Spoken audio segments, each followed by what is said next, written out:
According to the National System of Public Security in 2019, 1,006 women homicides were categorized as feminicides, which is the act of murdering a woman just for her sex. The NGO Mexico Evalúa reported that between July and September of 2019, more than 99% of the sexual assaults made to women were not denounced or punished due to impunity. Finally, United Nations in 2019 reported that between 9 and 10 women are murdered each day in our country. Our country's reality is far from providing safety and dignity to our women. And in this context, the historical Sunday, March 8 of 2020 arrived. Hundreds of thousands of women went out to participate in a strike in Mexico City. A strike to voice out their fear. A strike to voice out all the gender violence they have lived. A strike to yell to the world, stop killing us.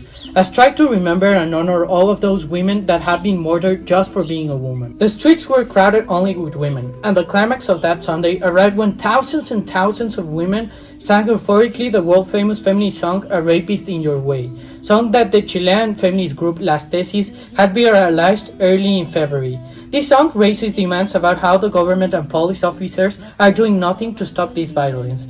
It ends with the participants saying, "You are the rapist." The song leaves spaces for interpretation of who exactly they mean by you. However, not only rapists and murderers could feel this identity. You may think you're not part of the problem. You may think that you're not violent with them, so it's not your fight. You may think you're part of the solution. Well, I urge you to truly reflect about your actions. Have you ever shared intimate photos of women? Have you ever categorized the blue color as one for boys and the pink one for girls? Have you ever called a hero that man that dates multiple girls but prostitute a woman that does the same thing? Have you ever said, "You cry like a girl," or "Oh, she must be in her period, that's why she's frustrated"? If you answer yes to any of these questions, then you're also that rapist. The same rapist that killed and disappeared women. The same rapist that is careless about the dignity of women. The same rapist that harasses each day in the street women. You're also part of the problem. If you answer no and you have seen these actions without denouncing them, you're also that same rapist. You're also part of the problem. We are part of the biggest root problem that leads to gender violence.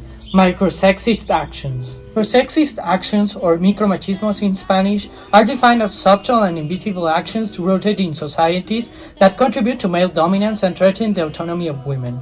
From unconscious actions such as allowing women to do the majority of the household chores, to conscious actions such as the previous phrases I mentioned, they all contribute to gender violence. Don't you see the connection? These actions unconsciously suppress women's rights and their autonomy. They are the starting cause that makes women feel threatened. We are guilty of all this problem and we have not realized it. However, if you feel uncomfortable, guess what? We can stop being those disgusting rapists. We can start changing the situation if we act now.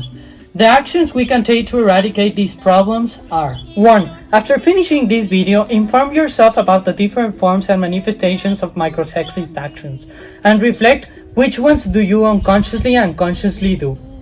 2. Stop doing, saying, or minimize them. If you unconsciously did one, apologize and repair that damage. 3. Denounce and do not omit when people do them. Talk to them, ask them to stop, and inform them about this issue.